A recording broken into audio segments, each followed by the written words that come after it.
Hello everyone, welcome to my YouTube channel The English Laser. As I have already provided you detailed basic overview of parts of speech on this channel, and we will now take this session forward. And today we will discuss basics of selected topic like adjective, adverb and auxiliaries. And in our upcoming videos we will discuss each of these topic in detail. And let's go on. Parts of speech के कुछ चुनिंदा topics adjective, adverb, auxiliaries, ergative verbs and transitive and intransitive verb. इसके बारे में कुछ मैं आपको detailed overview देने वाली हूँ कि ये टॉपिक्स में क्या है, ताकि जब हम डिटेल्ड के अंदर ये वीडियोस को करें, टॉपिक्स को करें, तो आपको आपका बेसिक बिल्कुल क्लियर हो। तो शुरू करते हैं हमारे एडजेक्टिव से। एडजेक्टिव सबको पता है कि एडजेक्टिव क्या होता है, इसकी डेफिनेशन पहले बता चुकी हूँ। तो एक बार रिकॉल करवाने के लिए बताऊं कि एडजेक्टिव जो क्या करते हैं, क्वालिफाई करते हैं। जो क्या करते हैं, क्वालिफाई करते हैं। किस चीज को क्वालिफाई करते हैं? ये noun and pronoun, noun and pronoun को क्वालिफाई करते हैं। यानी कि ये क्या करते हैं, नाउन और प्रोनाउन की विशेषता बताने का काम करते हैं। जैसे एग्जांपल के अकॉर्डिंग मैं आपको बताऊं, शी bought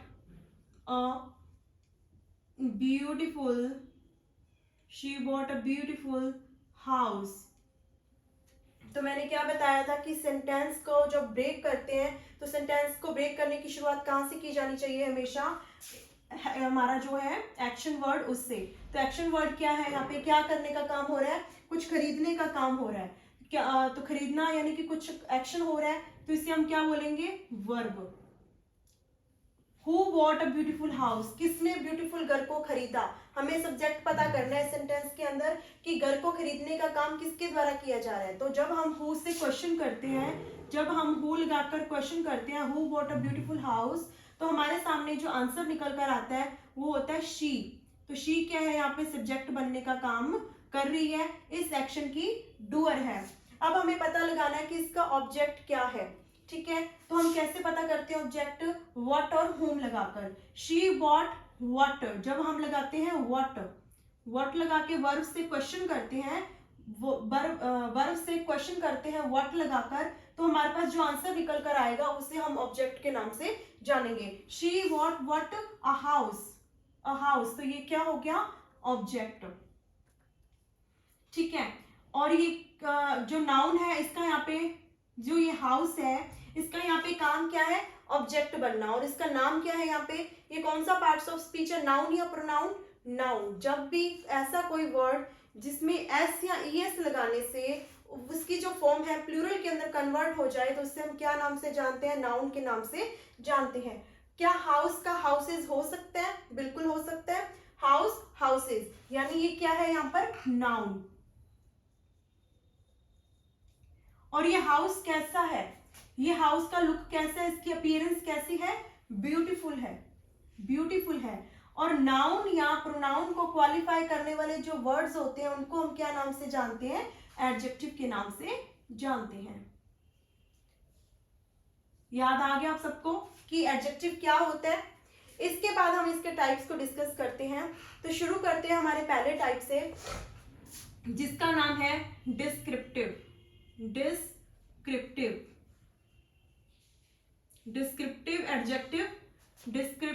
एडजेक्टिव। ये क्या करते हैं डिस्क्रिप्टिव एडजेक्टिव? किसी भी नाउन की क्वालिटी बताते हैं हमें कि वो जो नाउन है उसकी क्वालिटी क्या है, वो कैसा है। जैसे हमें यहाँ पे ये नाउन की क्वालिटी बता दी, हाउस की क्वालिटी बता दी कि हाउस कैसा है? ब्यूटीफुल है। वैसे अगर किसी पर्सन की बात करनी है, ब्रेव मैन, कि वो आदमी कैसा है? ब्रेव है। वो लेडीज कैसी है? डिसेंट है। कैट कैसी है? स्केयर्ड है। इस तरीके से अगर हमें किसी भी नाउन की क्वालिटी बता दी जाए तो उसको हम डिस्क्रिप्टिव एडजेक्टिव कहते हैं। यानी कि हम इसे क्वालिटेटिव एडजेक्टिव भी कह सकते हैं। तो लिखिए यहाँ पे अगर कि descriptive adjective known as qualitative adjective कह सकते हैं हम। डिस्क्रिप्टिव यानी डिस्क्राइब कर रहे हैं ना, नाउन को डिस्क्राइब कर दिया, उसका वर्णन कर दिया, उसको इलेबोरेट करके बता दिया कि वो नाउन किस टाइप का है, यानी कि उसकी क्वालिटी बता दी, उसके गुण बता दिए कि उस नाउन के फीचर्स क्या हैं, उसकी कैरेक्टरिस्टिक्स क्या हैं। और उन नाउन की कैरेक्टरिस्टिक्स को बताने वाले वर्ड्स डिस्क्रिप्टिव एडजेक्टिव या क्वालिटेटिव एडजेक्टिव कहलाती हैं। यानी कि हमें क्या बताते हैं, what kind of noun it is, कि जो नाउन है वो किस प्रकार का है। तो हमें किस प्रकार की क्वालिटीज बताते हैं नाउन, कि नाउन की पर्सनालिटी कैसी है, नाउन की पर्सनालिटी कैसी है, नाउन का अपीयरेंस कैसा है, नाउन का टेक्टाइल कैसा है, टेक्टाइल है ना, टच, कि जो नाउन है उसका टच कैसा है, नाउन का साइज कैसा है, शेप कैसी है, ये चीजें, कि नाउन की पर्सनालिटी कैसे बताएगा वो। पर्सनालिटी कहने का मतलब कि नाउन की पर्सनालिटी की अगर बात करते हैं कि ब्रेव है, रूड है, वीक है, स्ट्रॉन्ग है, एटसेट्रा। अपीयरेंस कैसे बताएगा नाउन की, ब्यूटीफुल है, डस्की है, फेयर है, शाइनी है, एटसेट्रा। टेक्टाइल कैसे बताएगा, टच कैसे बताएगा, यानी कि वो स्मूथ है, रफ है, कैसा है, कि स्मूथ है, रफ है, स्लिपी है, एटसेट्रा। साइज और शेप कैसे बताएगा, कि जो नाउन है वो सर्क्यूलर है, रेक्टेंगल है, ओवल है, एटसेट्रा। यानी कि ये सब, और भी कलर भी आ जाता है, इसी में कलर आ जाता है कि कलर कैसा है नाउन का, रेड है, ब्लू है, जो भी कलर्स होते हैं हमारे, जो भी ये वर्ड्स, ऐसे वर्ड्स जो नाउन को डिस्क्राइब कर दें वो क्या कहलाएंगे, हमारे डिस्क्रिप्टिव एडजेक्टिव कहलाएंगे। अगर मैं आपको डिस्क्रिप्टिव एडजेक्टिव का एक एग्जांपल लिख के बताऊं, डिस्क्रिप्टिव एडजेक्टिव का एक एग्जांपल लिख के बताऊं कि the brave firefighter, the brave firefighter saved the scared cat, the scared cat from the tall tree, from the tall tree। कि जो ब्रेव फायर फाइटर है उसने क्या किया, जो डरी हुई बिल्ली थी, स्केयर्ड कैट थी, उसको टॉल ट्री से बचाया। तो वही पहले की तरह सेंटेंस को ब्रेक करते हैं। यहाँ पे क्या, इस पूरे सेंटेंस के अंदर कौन सा एक्शन हो रहा है, बचाने का एक्शन हो रहा है, किसी ऑब्जेक्ट को कह लो, नाउन को कह लो, क्या किया जा रहा है, बचाया जा रहा है। तो यहाँ पे सेव करने का काम हो रहा है, जो हमारा एक्शन वर्ड है। तो ये क्या हुआ, हमारा एक्शन वर्ड, जिसको एक्शन वर्ड को हम क्या नाम से जानते हैं, वर्ब के नाम से जानते हैं। अब हमें पता करना है कि इस एक्शन को करने वाला कौन है, इसका डूअर कौन है इस एक्शन का। तो कैसे पता करते हैं, हु लगाकर, who saved the scared cat from the tree, who saved the scared cat from the tall tree, किसने बचाया डरी हुई बिल्ली को टॉल ट्री से। तो आंसर निकल के क्या आएगा, फायर फाइटर ने बचाया। किसने बचाया, फायर फाइटर ने बचाया। तो हु लगा के जब क्वेश्चन किया तो हमारे पास में आंसर आया फायर फाइटर, जो यहाँ पे क्या काम कर रहा है, सब्जेक्ट बनने का काम कर रहा है। ओके, इसके बाद हमें पता करना है कि ये जो फायर फाइटर ने किसको बचाने का काम किया, यानी कि जो सेव करने का काम था, इसका रिसीवर कौन था। कैसे पता करेंगे, वही हु और whom लगाकर। The brave fighter saved whom, the brave fighter saved whom। तो क्या आएगा आंसर, कैट, कैट। तो कैट क्या हुआ इसका, ऑब्जेक्ट। इस सेक्शन की रिसीवर हुई इस सेक्शन की। कैट से कैट्स हो सकता है, प्लूरल बन रहा है, और प्लूरल बनने वाले जो वर्ड्स होते हैं वो क्या होते हैं, हमारे नाउन होते हैं, नाउन होते हैं। यानी कि यहाँ पे नाम है इसका नाउन, काम है इसका ऑब्जेक्ट बनना। वैसे फायर फाइटर, फायर फाइटर्स, तो ये भी यहाँ पे प्लूरल बन रहा है, यानी कि इसका भी नाम क्या है यहाँ पे, नाउन। नाउन, यहाँ पे नाम है इसका नाउन, और काम क्या है इसका, सब्जेक्ट बनना। क्लियर। इसके बाद में ये फ्रॉम क्या है, फ्रॉम है हमारी प्रेपोजिशन। प्रेपोजिशन क्या करती है, रिलेट करती है नाउन और प्रोनाउन को with other words of the sentence. तो वही काम ये कर रही है, प्रोनाउन है यहाँ पे, ये प्रेपोजिशन है, ये फ्रॉम है जो हमारी प्रीपोजिशन है। प्रीपोजिशन पहले की स्थिति, किससे पहले की स्थिति होती है, नाउन या प्रोनाउन से पहले की स्थिति होती है। तो एक ट्री से पहले है, यानी नाउन के बारे में बता रही है, फ्रॉम ट्री, ट्री के बारे में। तो ट्री के यहाँ पे ऑब्जेक्ट है, ट्री, ट्रीज, यानी कि प्लूरल बन रहा है ये। तो ये भी क्या हुआ यहाँ पे, नाउन, नाम है इसका नाउन, काम है इसका ऑब्जेक्ट। किसका ऑब्जेक्ट बन रहा है ये, क्या ये सेव वर्ब का ऑब्जेक्ट बन रहा है या ये प्रीपोजिशन का ऑब्जेक्ट बन रहा है। तो सेव का ऑब्जेक्ट तो हमारे पास में कैट ऑलरेडी है, तो यानी कि ये ट्री है जो हमारा, ये सेव का ऑब्जेक्ट तो नहीं हो सकता। यहाँ पर है प्रीपोजिशन, प्रीपोजिशन कभी अकेले नहीं आते, और प्रीपोजिशन हमेशा अपने साथ में क्या लेते हैं, ऑब्जेक्ट लेते हैं। तो ये क्या, किसका ऑब्जेक्ट बना, ये प्रीपोजिशन का ऑब्जेक्ट बना, यानी कि क्या है, प्रीपोजिशनल ऑब्जेक्ट है। क्या ये प्रीपोजिशनल ऑब्जेक्ट है। इतनी बात क्लियर हो गई। अब हमें बताओ कि जो ये ट्री है वो कैसा ट्री है, कैसा ट्री है, वो टॉल ट्री है। अपीयरेंस बताई जा रही है उसकी अपीयरेंस बताई जा रही है कि ये जो पेड़ है वो कैसा है, लंबा है। तो ये टॉल क्या हुआ, इसका डिस्क्रिप्टिव एडजेक्टिव, डिस्क्रिप्टिव एडजेक्टिव, यानी कि क्वालिटी बता दी ना पेड़ की क्वालिटी बताई गई है कि पेड़ कैसा है।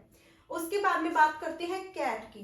कैट कैसी है, कैट कैसी है, कैट के बारे में इसकी, कैट की पर्सनैलिटी बताई जा रही है कि कैट डरी हुई है, स्केयर्ड है। कैट कैसी है, डरी हुई है, स्केयर्ड है। तो ये भी क्या हो गई, इसकी क्वालिटेटिव एडजेक्टिव, यानी कि डिस्क्रिप्टिव एडजेक्टिव।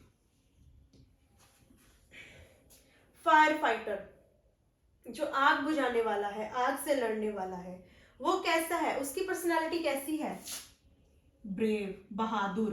तो ये भी क्या हो गया, डिस्क्रिप्टिव एडजेक्टिव। आई होप आपको डिस्क्रिप्टिव एडजेक्टिव अच्छे से समझ आया होगा। आगे बढ़ते हैं हमारे क्वांटिटेटिव एडजेक्टिव की तरफ।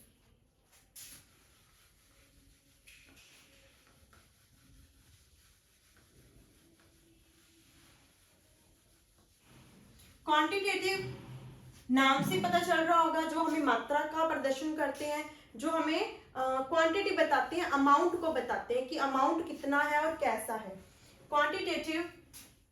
Quantitative represent amount and quantity of noun and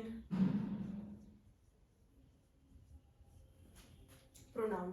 यानी कि जो क्वांटिटेटिव एडजेक्टिव होते हैं वो हमें अमाउंट और क्वांटिटी के बारे में बताते हैं कि नाउन है जो, उसकी मात्रा क्या है, वो कितनी है, ग्राम्स में है या डिजिट्स की फॉर्म में है, कितनी है। तो अगर हम देखें क्वांटिटेटिव जो होते हैं ये भी दो प्रकार के होते हैं, क्वांटिटेटिव भी होते हैं जो दो प्रकार के होते हैं। पहले होते हैं हमारे definite numerals adjective, definite numeral adjective. जो दूसरे होते हैं इनडेफिनेट न्यूमरल एडजेक्टिव। नाम से पता चल रहा होगा कि कोई चीज डेफिनेट है, एग्जैक्ट है। डेफिनेट न्यूमरल बता रही हूं कि डेफिनेट यानी कि नाम से ही हमें पता चल रहा है कि कोई एग्जैक्ट है चीज, एग्जैक्ट मात्रा की बात हो रही है, एग्जैक्ट क्वांटिटी की बात हो रही है। ठीक है, जब हमें पता हो, डेफिनेट हो, कोई चीज स्पेसिफिक हो, एग्जैक्ट हो, स्पेसिफिक हो, जिसको अपने काउंट कर पा रहे हो, वो सब किस फॉर्म में आते हैं? डेफिनेट न्यूमरल्स की फॉर्म में आते हैं। ये भी दो प्रकार की होती हैं। आगे कार्डिनल, कार्डिनल न्यूमरल एडजेक्टिव और ऑर्डिनल, कार्डिनल और ऑर्डिनल न्यूमरल्स। ठीक है, कार्डिनल की फॉर्म में कौन से आते हैं? 1 2 3 4 सो ऑन। जो इस टाइप के डिजिट्स होते हैं 1 2 3 4, ये किस में आते हैं? कार्डिनल न्यूमरल्स में आते हैं। और जो हमारे ऑर्डिनल्स होते हैं, ऑर्डिनल फॉर्म में कौन से आते हैं? First, second, third, quarter, 1/3 and so on. ये किस में आ जाते हैं? हमारे ऑर्डिनल्स में आ जाते हैं। अगर एग्जांपल देती हूं, एग्जांपल दूं, she ate my whole pizza and has 0 regret. She ate my whole pizza and has 0 regret. Has 0 regret. एक और एग्जांपल दूं, she ate 3 slices of pizza but I had only some water. ठीक है, examples को elaborate करूंगी। उससे पहले आप इंडेफिनिट को जान लीजिए कि इंडेफिनिट क्या होते हैं। इंडेफिनिट ऐसे न्यूमरल्स होते हैं, इंडेफिनिट ऐसे न्यूमरल्स होते हैं जो स्पेसिफिक नहीं होते, नॉन स्पेसिफिक होते हैं, जो एग्जैक्ट फॉर्म के अंदर नहीं होते। यानी कि ये क्या है? Non specific. Non specific, you know, some, much, few, little, इस टाइप के, सम, मच, फ्यू, लिटिल, इस टाइप के जो भी न्यूमरल्स रहते हैं वो किस में आते हैं? इनडेफिनिट न्यूमरल्स की फॉर्म में आते हैं। और जिनका हमें एग्जैक्ट नंबर पता हो वो किस में आते हैं? डेफिनेट नंबर्स के अंदर आते हैं। तो एग्जांपल के थ्रू समझते हैं। यहाँ पे इस पूरे सेंटेंस में क्या करने का काम हो रहा है? खाने का काम हो रहा है। तो एट क्या है? हमारी एक्शन वर्ब हुई। क्या हुई? Action verb. हमें पता करना है subject. Who ate my whole pizza, किसने खाया? शी ने खाया। तो शी क्या है यहाँ पे? Subject. She at what? Pizza. Pizza क्या है यहाँ पे? ऑब्जेक्ट। ठीक है, अभी पिज्जा कितना खाया उसने? होल, सारा पिज्जा खा गई, सारा पिज्जा खा गई वो। तो अभी यहाँ पे क्या आपको कोई डेफिनेट न्यूमरल पता चल रहा है कि सारे में कितना? 1 स्लाइस, 2 स्लाइस, 3 स्लाइस, कितना? कोई आइडिया नहीं है कि कितना पिज्जा खा गया, लेकिन सिर्फ इतना पता है कि उसने होल पिज्जा खा लिया, सारा पिज्जा खा लिया। तो यहाँ पे ये क्या हुआ? इनडेफिनेट न्यूमरल हुआ। क्या हुआ? ये इनडेफिनेट न्यूमरल हुआ। Indefinite numeral, quantitative indefinite numeral adjective. क्या हुआ? ये quantitative indefinite numeral adjective, quantitative indefinite numeral adjective हुआ। And has a 0 regret, and has a 0 regret. तो ये क्या हुआ? 0 रिग्रेट क्या हुआ? हमारा डेफिनेट न्यूमरल में कन्वर्ट हुआ। नेक्स्ट देखो, यहाँ पे क्या बोला उसने? उसने पिज्जा की तीनों स्लाइसेस खा ली और मैंने सिर्फ थोड़ा पानी पिया। तो 3 स्लाइसेस गिनी जा रही हैं, गिनी जा रही है। हमें पता डेफिनेट नंबर बताया जा रहा है कि 3 स्लाइसेस खाई है उसने, उसने 3 स्लाइसेस खाई है, तो डेफिनेट नंबर दे दिया। तो ये क्या हो गया? Quantitative definite numeral adjective. और किस फॉर्म में है ये? कार्डिनल नंबर में, कार्डिनल न्यूमरल में। लेकिन मैंने थोड़ा पानी पिया, मैंने सिर्फ थोड़ा सा पानी पिया। थोड़े में कितना पानी पिया? थोड़े में कितना पानी पिया तो हमें कुछ नहीं पता, तो ये सम क्या है? इंडेफिनिट है, इंडेफिनिट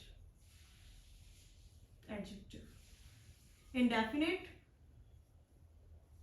क्वालिटेटिव में इंडेफिनिट एडजेक्टिव हुआ।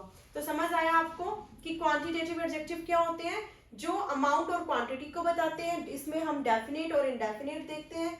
डेफिनेट वो होते हैं जिनका एक एग्जैक्ट नंबर पता हो, जो स्पेसिफिक हो, और इनडेफिनेट वो होते हैं जो नॉन स्पेसिफिक होते हैं। उसके आगे और अगर हमने क्लासिफाई किया तो कार्डिनल्स निकल कर आते हैं, ऑर्डिनल्स। कार्डिनल्स 1 2 3 4 और ordinals first second third and fourth, इस टाइप के जो होते हैं वो हमारे ऑर्डिनल्स में आते हैं। और नॉन स्पेसिफिक में हमारे सम, मच, फ्यू, लिटिल, इस टाइप के वर्ड्स आते हैं। आगे है हमारा demonstrative. Demonstrative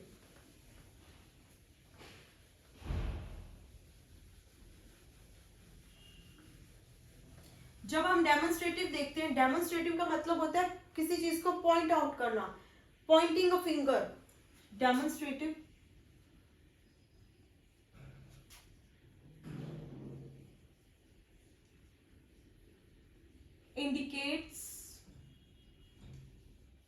indicates directly which noun and pronoun we are speaking about.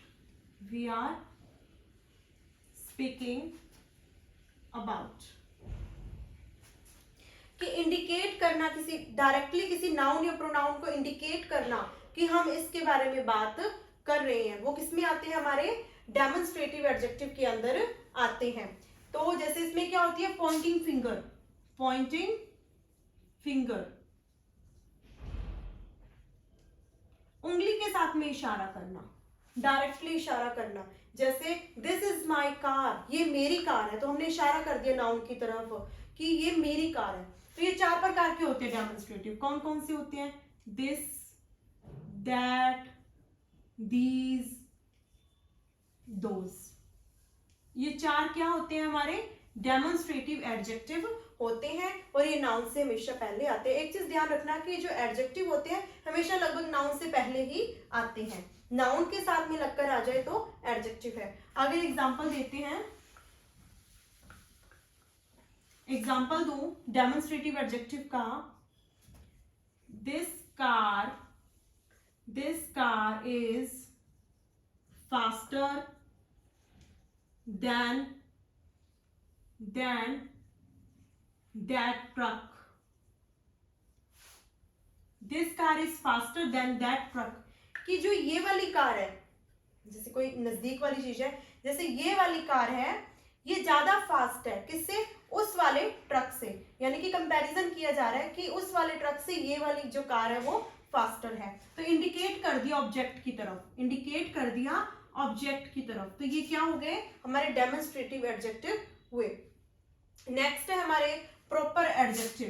Proper adjective, proper adjective किससे निकल कर आए हैं?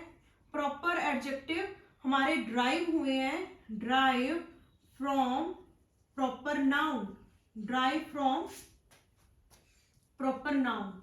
प्रॉपर नाउन जिसमें हमें कंप्लीट नाम का पता चल जाए भी हाँ इसी चीज के बारे में बात हो रही है। जैसे राम, श्याम, मोहन, ये सब क्या आते हैं? हमारे प्रॉपर नाउन है। किसी सिटी का नाम प्रॉपर बता दिया जाए तो वो प्रॉपर नाउन है। उसी से ड्राइव होकर आए हैं प्रॉपर एडजेक्टिव। जैसे कि इटली हमारा क्या है? प्रॉपर नाउन है, ठीक है। तो इसी से हमारा क्या ड्राइव हुआ? Italian, Italian.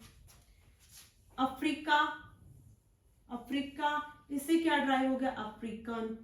इस टाइप से ये हमारे क्या हो जाते हैं? प्रॉपर एडजेक्टिव हो जाते हैं। जैसे एग्जांपल दूं, आई लव इटालियन फूड, कि मुझे इटालियन फूड पसंद है। नाउन फूड, फूड्स, तो ये क्या हुआ? नाउन। और फूड कैसे वाला फूड पसंद है? मुझे इटालियन फूड पसंद है। तो हमें इसकी विशेषता बता दी, और ये किस टाइप की विशेषता है? Proper adjective. ये क्या है हमारा प्रॉपर एडजेक्टिव, इटालियन फॉर्म। ठीक है, लास्ट में हमारा है possessive adjective. Possessive adjective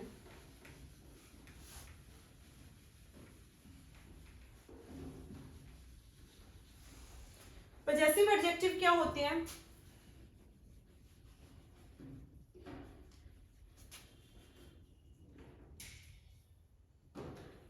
possessive यानी किसी चीज पर पजेशन होना, किसी चीज पर पजेशन होने यानी कि स्वामित्व होना, ownership. Represent ownership directly, represent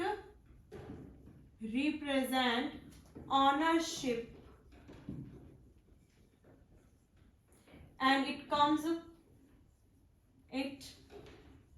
comes before a noun, it comes before a noun। Ownership कैसे दिखाने वाले वर्ड्स कौन से होते हैं? मेरा, तुम्हारा, इसका, उसका, ये सब क्या है? ऑनरशिप दिखाने वाले वर्ड है, पोजेशन को दिखाने वाले, पोजेशन को रिप्रेजेंट करने वाले वर्ड्स हैं। जैसे माई, हर, देयर, योर, हिज, इस टाइप के वर्ड्स ये क्या रिप्रेजेंट करते हैं? ऑनरशिप को रिप्रेजेंट करते हैं। For example, my keys are on your table, my keys are on your table. चाबियां किसकी है? कीज किसकी है? मेरी है। मैंने अपना पोजेशन बना लिया उस चीज के ऊपर, मैं उसकी ऑनर बन गई हूं कि कीज किसकी है? मेरी। तो ये मैंने पोजेशन बना लिया, तो इसे क्या बोलेंगे? Possessive adjective. की से कीज बन रहे तो ये नाउन है, नाउन से पहले आती है तो बिल्कुल नाउन से पहले आ रहा है। टेबल किसका है? टेबल किसका है? तुम्हारा। पोजेशन बना लिया तुमने कि ये टेबल मेरा है, यानी कि टेबल तुम्हारा है ये, तो यानी मेरी चाबियां कहां पर पड़ी हुई हैं? तुम्हारे टेबल पर पड़ी हुई हैं, तो ये भी क्या हो गया? Possessive adjective. ऑनरशिप, मालिकाना, हकदार होना, ये क्या है? पोजेसिव एडजेक्टिव के अंदर आता है। तो हमारे ये थे एडजेक्टिव के टाइप्स, जिसमें हमने descriptive adjective, quantitative, demonstrative, proper और पोजेसिव एडजेक्टिव को डिस्कस किया। आगे हम बढ़ते हैं एडवर्ब की ओर कि एडवर्ब के टाइप्स क्या होते हैं। तो मैंने एडवर्ब क्या बताया था? एडवर्ब किसको क्वालिफाई करता है? एडवर्ब क्वालिफाई करता है खुद को, यानी कि एडवर्ब क्वालिफाई करता है एडवर्ब को, और किसको क्वालिफाई करता है? एडजेक्टिव को और वर्ब को, ये बताया था। इन्हें क्वालिफाई करता है, थोड़ा रिकॉल करवाने के लिए, she sings sweetly, she sings sweetly, वो कैसा गाती है? अच्छा गाती है। तो गाना कैसा गाती है? स्वीटली गाती है, यानी वर्ब को क्वालिफाई कर दिया। वर्ब को क्वालिफाई करने वाले वर्ड्स क्या कहलाते हैं? Adverbs. She sing a very beautiful song। Song कैसा है? सॉन्ग क्या है? नाउन। गाना कैसा है? ब्यूटीफुल। तो नाउन को क्वालिफाई करने वाले एडजेक्टिव। कितना ब्यूटीफुल? Very beautiful. एडजेक्टिव को क्वालिफाई करने वाले वर्ड्स एडवर्ब। याद आया सबको कि एडवर्ब क्या है? तो आगे हम डिस्कस करते हैं इसके टाइप्स को। तो इसके जो टाइप्स हैं, adverb of time, adverb of place, adverb of manner, adverb of degree और एडवर्ब ऑफ फ्रीक्वेंसी। तो पहले हम शुरू करते हैं एडवर्ब ऑफ टाइम से। एडवर्ब ऑफ टाइम क्या बताता है? एडवर्ब ऑफ टाइम बताता है what happening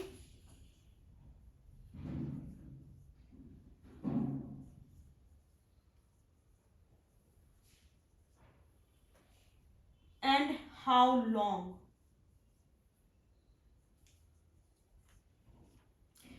adverb of time क्या बताता हमें कि कौन सी चीज कब घटित हुई है, कब हैपन हुई है, उस चीज के बारे में बताता है। और जब हम व्हेन से क्वेश्चन करते हैं, जब हम व्हेन से क्वेश्चन करते हैं तब हमारे पास जो आंसर निकल कर आता है उसको हम एडवर्ब ऑफ टाइम के नाम से जानते हैं। जैसे इसमें कौन कौन से वर्ड आ जाते हैं जो एडवर्ब ऑफ टाइम को रिप्रेजेंट करते हैं। एडवर्ब ऑफ टाइम को रिप्रेजेंट करने वाले जो वर्ड्स हैं जैसे येस्टरडे, टुडे, लेट, सून, रिसेंटली, ये जो वर्ड्स हैं किसको रिप्रेजेंट करते हैं? एडवर्ब ऑफ टाइम को रिप्रेजेंट करते हैं। ठीक है, जैसे बोलना हो राजेश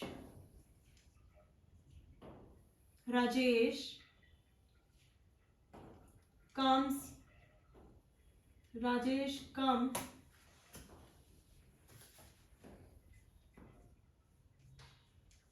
with her sister,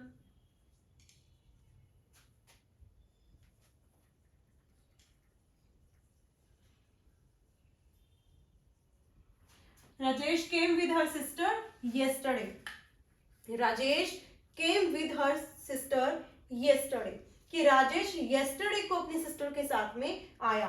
तो जब हम वर्ब से क्वेश्चन करेंगे when he came या when Rajesh came with her sister, कि कब आया, तो आंसर क्या निकल कर आएगा? yesterday, कि yesterday को आया था। तो ये क्या हो गया हमारा? Adverb of time. जब आपने वर्ब से क्वेश्चन किया when he came with her sister, then answer आएगा he came with her sister yesterday।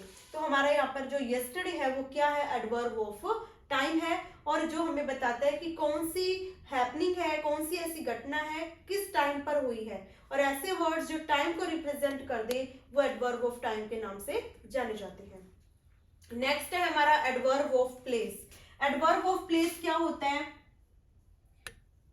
where an action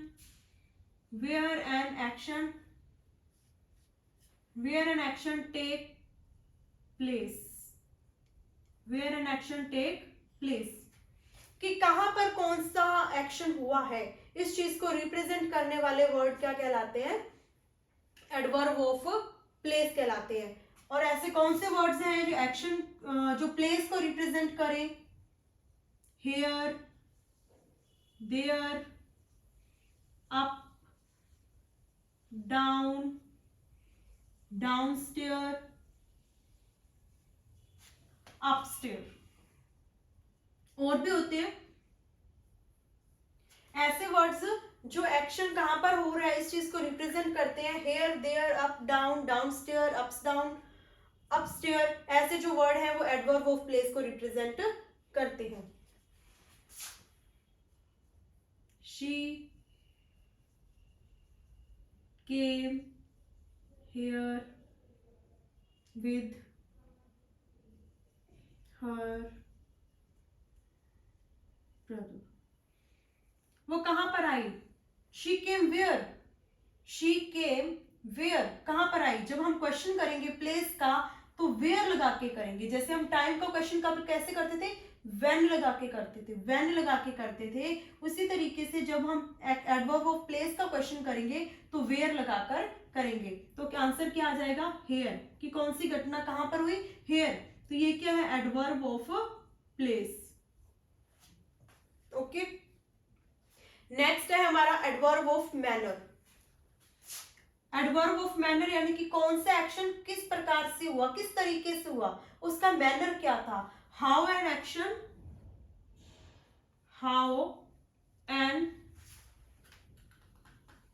यहां पे व्हेन आएगा, मिस्टेक हुआ, मैंने व्हाट लिख दिया। हाउ एन एक्शन परफॉर्म्ड, कि कौन सा एक्शन किस प्रकार से हुआ, उसका मैनर क्या है। मैनर को बताने वाले वर्ड्स क्या होंगे? हमारे एडवर्ब ऑफ मैनर होंगे। तो ऐसे वर्ड कौन से हैं? Bravely, rudely, sweetly,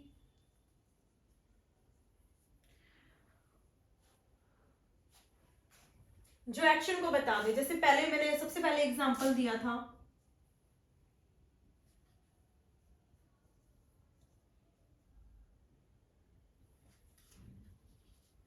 the brave firefighter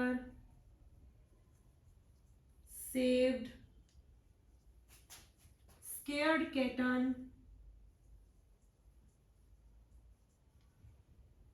bravely। जो ब्रेव फायर फाइटर है उसने स्केयर्ड किटन को ब्रेवली बचाया। तो क्वेश्चन कैसे करेंगे, how the brave fire fighter save the kitten. How से क्वेश्चन करेंगे हम कि how the brave fire fighter saved the kitten. तो क्या आंसर आएगा, the brave fire fighter saved the scared kitten bravely. तो मैनर बता दिया,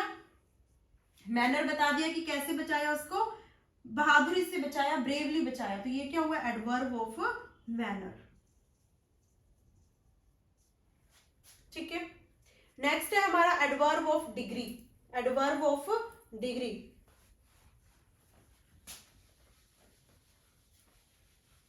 एडवर्ब ऑफ डिग्री यानी कि कौन सा काम किस हद तक हो रहा है, उसका एक्सटेंट तक, एट व्हाट एक्सटेंट, वो हमारी डिग्री है।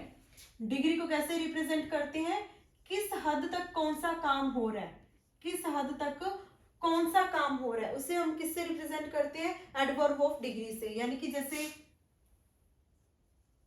टू, वेरी, है ना, टू गुड, वेरी गुड, इस टाइप के किस हद तक जो काम हो रहा है। जैसे हमने लिखा it's too hot, it's too hot to go outside, it's too hot to go outside. Degree बढ़ा दी कि हॉट कितना, किस हद तक हॉट है, वो बाहर किस हद तक हॉट है, टू हॉट है, बहुत ज्यादा हॉट है। तो एक्सटेंट बता दिया। हाउ मैनी से हम इसका क्वेश्चन हाउ मच से करते हैं, टू, ये क्या है हमारा एडवर्ब ऑफ डिग्री है। फ्रीक्वेंसी, फ्रीक्वेंसी यानी कि हाउ ऑफन, कौन सा काम कितनी बार हो रहा है, कौन सा काम कितनी बार हो रहा है। फ्रीक्वेंसी को किससे रिप्रेजेंट करते हैं, हाउ ऑफन, हाउ ऑफन, यानी कि इसके वर्ड्स जैसे होते हैं डेली, नेवर, ठीक है, सेल्डम, रेयरली। ये वर्ड्स किसको रिप्रेजेंट करते हैं, फ्रीक्वेंसी को, कौन सा काम कितनी बार हो रहा है। जैसे आई रेयरली ईट सुशी, कि बिल्कुल रेयरली, जो बिल्कुल ना के बराबर, कभी कभार होता है। ओकेजनली, ओकेजनली, सेल्डम हो गया, ओकेजनली, है ना, ये हो गया। तो ये कभी कभार जो काम हो, ये मतलब सुशी कितनी बार खाती हूँ, रेयरली खाती हूँ, कभी कभार। My mother, my mother go to temple occasionally, अक्सर जाती रहती है मेरी माता, कि जो मेरी मदर है वो ओकेजनली टेम्पल जाती रहती है। यानी कि काम, इसकी फ्रीक्वेंसी बता दी कि कौन सा काम कितनी बार हो रहा है। सुशी खाने का काम रेयरली हो रहा है, टेम्पल जाने का काम कैसे हो रहा है, ओकेजनली हो रहा है, डेली हो रहा है। इसको हम रिप्रेजेंट करते हैं हाउ ऑफन से। हाउ ऑफन से हम क्वेश्चन करते हैं। तो आपको समझ आया एडजेक्टिव और एडवर्ब के टाइप्स। इसके बाद में हम डिस्कस करते हैं हमारी ऑक्सिलरी वर्ब्स को। जो ऑक्सिलरी वर्ब्स होती हैं, जिनको हम एक और नाम से जानते हैं, क्या नाम था वो, helping verb, helping verb, helping verb के नाम से भी जानते हैं। जो हमारी ऑक्सिलरी वर्ब्स होती हैं, यहाँ पे लिखी हुई है जैसे कि ऑक्सिलरी वर्ब्स दो प्रकार की होती हैं, प्राइमरी वर्ब्स होती है और मॉडल वर्ब्स होती हैं। जो प्राइमरी वर्ब्स होती हैं ये हेल्पिंग वर्ब बनने का भी काम करती हैं और मेन वर्ब बनने का भी काम करती है। जो प्राइमरी वर्ब्स होती हैं हेल्पिंग वर्ब बनने का भी काम करती हैं और मेन वर्ब बनने का भी काम करती हैं। लेकिन हमारी जो मॉडल वर्ब्स होती हैं, can, could, shall, should, will, would, may, might, must, need, dare, ये जो सब होती हैं ये सिर्फ और सिर्फ हेल्पिंग वर्ब बनने का काम करती है। जब ऊपर जो फॉर्म दी हुई है बी की, प्राइमरी वर्ब कौन कौन सी होती है, बी की फॉर्म, हैव की फॉर्म और डू की फॉर्म क्या होती है, प्राइमरी वर्ब्स होती हैं जो हेल्पिंग वर्ब और मेन वर्ब बनने का काम करती हैं। बी की फॉर्म कौन कौन सी बताई थी मैंने, बी की फॉर्म थी is, am, are, was, were, be और बी, ये बताई थी मैंने बी की फॉर्म। हैव की फॉर्म कौन सी होती है, हैज, हैव, हैड। डू की फॉर्म डू, डज और डिड। ये हमारी क्या होती है, प्राइमरी वर्ब्स होती हैं। ऑक्सिलरी वर्ब्स में प्राइमरी वर्ब्स के अंदर बी की फॉर्म, हैव की फॉर्म और डू की फॉर्म। बी की form is, am, are, was, were, been और बीइंग। हैव में हैज, हैव, हैड और डू में डू, डज, डिड। ये हेल्पिंग वर्ब बनने का भी काम करती है और मेन वर्ब बनने का भी काम करती है। लेकिन जो लिंकिंग वर्ब बनने का काम करती है, लेकिन जो लिंकिंग वर्ब बनने का काम करती है वो सिर्फ बी की फॉर्म ही करती है। सिर्फ बी की फॉर्म ही ऐसी फॉर्म है जो लिंकिंग वर्ब बनने का काम करती है। यानी कि जब हमारी बी की फॉर्म हेल्पिंग वर्ब ना बनके मेन वर्ब बनने का काम करती है, तभी अपने साथ में क्या लेती है, सब्जेक्ट के कॉम्प्लीमेंट लेती है। सब्जेक्ट के कॉम्प्लीमेंट लेती है, बताया था मैंने, सब्जेक्ट के कॉम्प्लीमेंट लेती है। यानी कि हम इसको, जब ये बी की फॉर्म मेन वर्ब बन जाती है तो हम इसको क्या नाम से जानते हैं, लिंकिंग वर्ब के नाम से जानते हैं। यानी कि सब्जेक्ट का कॉम्प्लीमेंट बनना, यानी कि सब्जेक्ट के बारे में हमें कोई एडिशनल इंफॉर्मेशन प्रोवाइड करवाई जाती है। जैसे कि मैंने बताया था कि शीला इज अ टीचर, कि जो शीला है वो क्या है, टीचर। यहाँ पे जो बी की फॉर्म है इज, इसने क्या काम किया, लिंकिंग वर्ब बनने का काम किया। तो इसमें किसके बारे में एडिशनल इंफॉर्मेशन दी, हमारा सब्जेक्ट शीला, उसके बारे में एडिशनल इंफॉर्मेशन दी कि जो शीला है वो क्या है, टीचर है। यानी कि जो टीचर है वही शीला है और जो शीला है वही टीचर है, यानी कि दोनों एक ही है।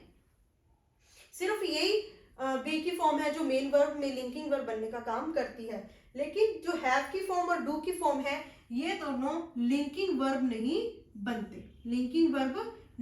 क्यों नहीं बनते, एक सेंटेंस के थ्रू समझते हैं। ये बात ध्यान रखना, जैसे लिंकिंग वर्ब में मैंने बताया सब्जेक्ट और सब्जेक्ट का कॉम्प्लीमेंट सेम चीज होती है, यानी कि सब्जेक्ट के बारे में ही कुछ इंफॉर्मेशन दी गई है। लेकिन जैसे ही हम लिखते हैं शी डिड अ टास्क, यहाँ पे जो हमारी प्राइमरी वर्ब है डू की फॉर्म डिड, इसने यहाँ पे क्या काम किया, मेन वर्ब बनने का काम किया। यानी कि सब्जेक्ट है शी ने कुछ एक्शन किया, डिड किया, क्या काम किया उसने, टास्क करने का काम किया, तो ये बन गया ऑब्जेक्ट। तो क्या टास्क और क्या शी ही टास्क है, क्या टास्क ही शी है, नहीं, शी अलग है, टास्क अलग है।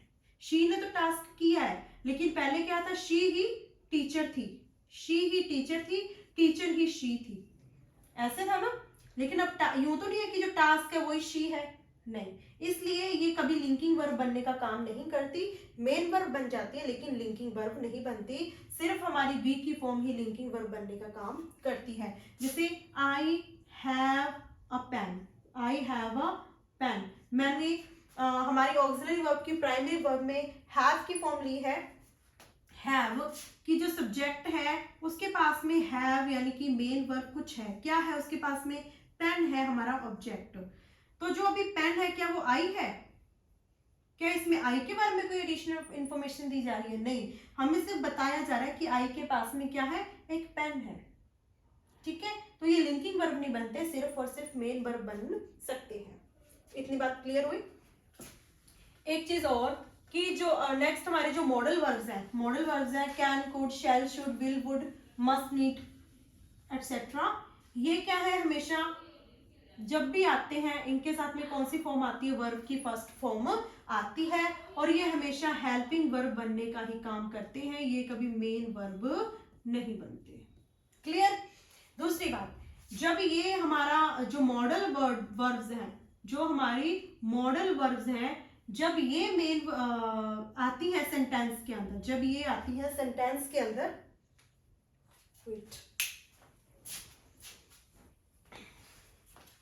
जब ये आती हैं, जब जो हमारी मॉडल वर्ब्स हैं, जब ये सेंटेंस के अंदर आती है, तब इनका क्या होता है, कोई ना कोई मीनिंग होता है, इनका कोई मीनिंग होता है। जैसे आई कैन डू दिस, मैं ये कर सकती हूं, यहाँ पे कैन का क्या मतलब हुआ, सकने से हुआ, सकने से हुआ, मैं ये काम कर सकती हूं।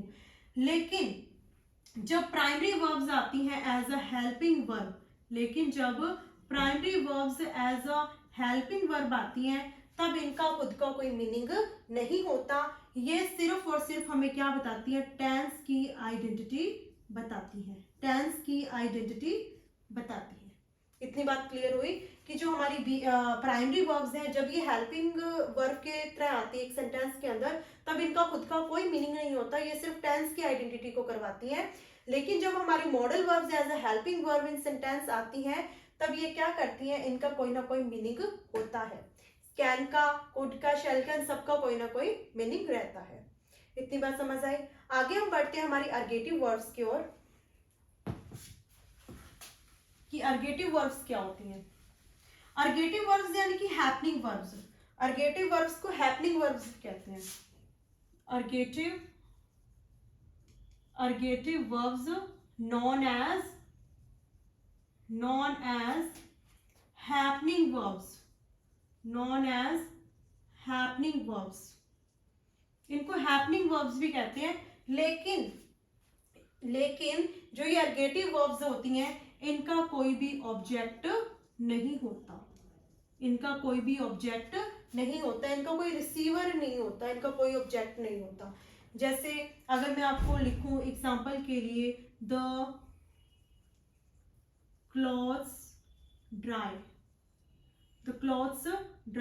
कपड़े सूख गए हैं, कपड़े सूख गए हैं।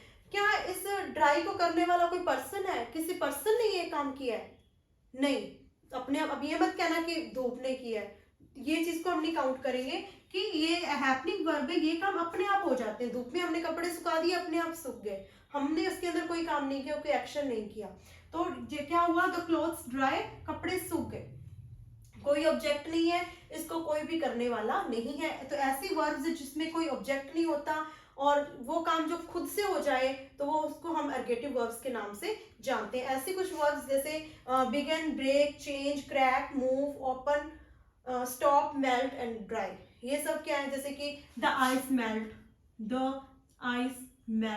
आपने बर्फ को निकाला फ्रीजर से और वो बाहर पड़े पड़े मेल्ट हो गई, तो किसने उस काम को किया? नहीं, वो अपने आप हुआ। मेल्ट होने की जो प्रोसेस थी, जो आइस का डिसॉल्व होने का काम था, वो अपने आप हुआ है, अपने आप हैपन हुआ है, इसको करने वाला कोई नहीं है, इसका कोई डूअर नहीं है, इसका कोई डूअर नहीं है। तो ऐसे वर्ब्स जिसका कोई डूअर नहीं होता और कोई ऑब्जेक्ट नहीं होता, अपने आप जो काम हो जाए, ऐसे वर्ब्स को हम अर्गेटिव वर्ब्स या हैपनिंग वर्ब के नाम से जानते हैं। इसके बाद हमारा लास्ट टॉपिक रहता है ट्रांजिटिव वर्ब्स और इंट्रांजिटिव वर्ब्स, जिसके अंदर बहुत कंफ्यूजन रहता है कि ट्रांजिटिव वर्ब कौन सी होती है, इंट्रांजिटिव वर्ब्स कौन सी होती हैं। तो सबसे पहले आपको ट्रांजिटिव को समझना है कि ट्रांजिटिव क्या है। तो अगर मैं आपको ट्रांजिटिव बताऊं, ट्रांजिटिव वर्ब्स ऐसी वर्ब्स जिनका कोई रिसीवर होता है, जिनका कोई रिसीवर होता है, उस एक्शन को कोई रिसीव करने वाला हो। जैसे आई स्लैप यू, आई ने एक्शन किया, क्या एक्शन किया? स्लैप करने का वर्ब, उसका रिसीवर कौन है? यू, तो ये क्या हुआ? ऑब्जेक्ट। यानी कि इस एक्शन का कोई रिसीवर है, यानी कि जो एक्शन है किस पे ट्रांसफर हो रहा है? यू पे ट्रांसफर हो रहा है, यू पे ट्रांसफर हो रहा है। तो तो ये क्या हो गया, हमारा ट्रांजिटिव वर्ब हो गया, यानी कि कोई ऐसे वर्ड्स जिसका एक्शन का ट्रांसफर किसी दूसरे पे हो जाए, ऐसे वर्ड्स को हम ट्रांजिटिव के नाम से जानते हैं। इनट्रांजिटिव वर्ब्स कौन सी होती हैं? इनट्रांजिटिव वर्ब्स कौन सी होती हैं? ऐसी वर्ब्स जिसमें एक्शन का ट्रांसफर ना हो, जिसमें एक्शन का ट्रांसफर ना हो, उसका कोई रिसीवर ना हो, जिसमें नो रिसीवर नहीं है, इसमें रिसीवर है, इसमें एक्शन का ट्रांसफर नहीं हो रहा है। जैसे आई स्लीप, मैं सो गई, मैं सो गई, मैं सो गई, तो इसमें क्या किसी दूसरे पे कोई एक्शन का ट्रांसफर हो रहा है? अगर मैं सो रही हूँ तो क्या किसी दूसरे को आराम मिल रहा है सोने से? नहीं। अगर मैं सोई हूँ तो आराम भी किसको मिलेगा? मुझे ही मिलेगा, यानी कि एक्शन का आगे ट्रांसफर नहीं हुआ। ऐसे वर्ड्स जिसमें एक्शन का ट्रांसफर ना हो, किसी सामने वाला कोई रिसीवर ना हो, ऐसे एक्शंस को हम इनट्रांजिटिव वर्ब्स के नाम से जानते हैं। तो ये थी आज की हमारी वीडियो, और अगर आपको इसमें कोई भी टॉपिक जो अच्छे से नहीं समझ आया हो, कोई अगर कंफ्यूजन है, तो आप मुझे कमेंट्स के अंदर बता सकते हैं। So stay connected with me for more educational videos. Thank you.